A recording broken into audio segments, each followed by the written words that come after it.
Rồi, nhằm thì bao nhiêu? Rồi, mình số bóng ôn học nghĩa. Bóng ôn tắc này nó miên là này bà này giờ mình nhắm lời mịt bóng clear bóng ôn nhắm ai đấy. Mọi khăn PU, rồi bóng ôn nhắm này mình học nghĩa. Này không thông bóng ôn. Hay miên tập. Rồi, nhằm thì bao nhiêu?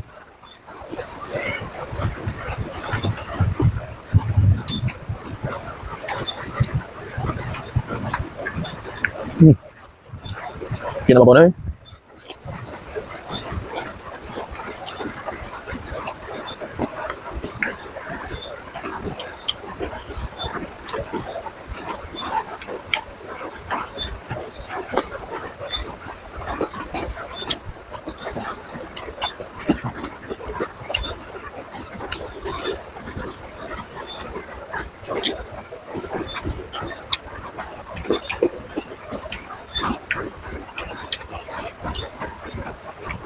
Nào nó đi một chọc một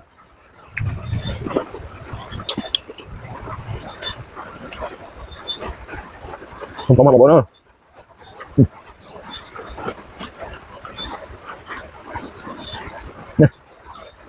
không được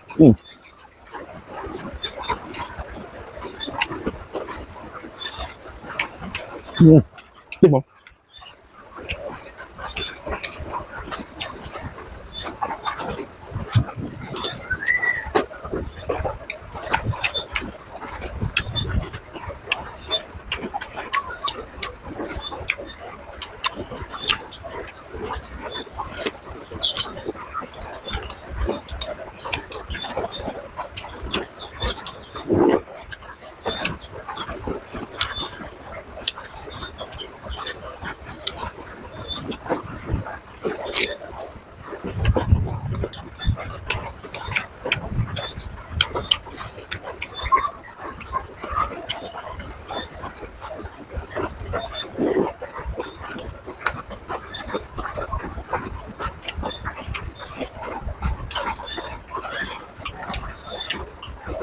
nhằm hai bà con đèn liếng trồng kẹp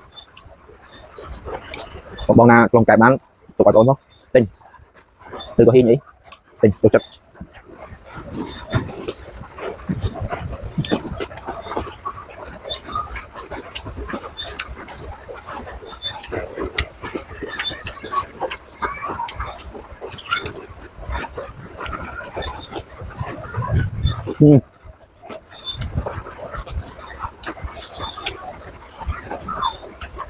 này chụp mặt bằng một con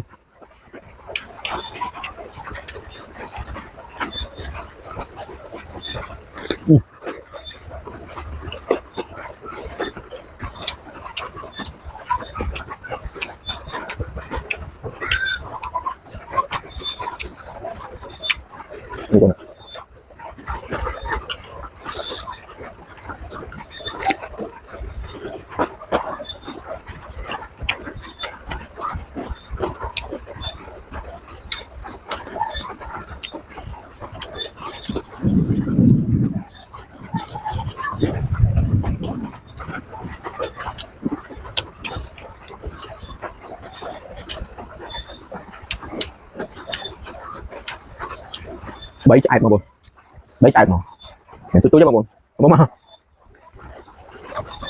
anh có đây mà buồn anh có đây bà có con trai mà buồn mình có nè